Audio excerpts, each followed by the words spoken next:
So your car trunk won't open? Don't panic, I've got you covered.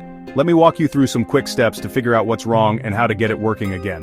First, check your key fob or remote. Change the battery if it's not working. Sometimes it's just that simple. Next, try opening the trunk with the manual key.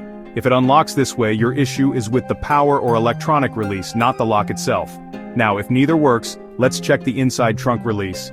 Fold down your rear seats if you can, crawl into the trunk, and look for the emergency release handle. Pull it, it should pop the trunk open. Still stuck? Let's check the latch. Spray some lubricant like WD-40 into the latch mechanism. Sometimes a sticky latch is all that's holding you back. If you hear a clicking sound when you hit the button but nothing opens, the actuator might be bad. You'll need to replace it, but for now, you can manually open the trunk from the inside. Finally, double-check for blown fuses related to the trunk release. Your car's manual will show you where the fuse box is, and which fuse to inspect.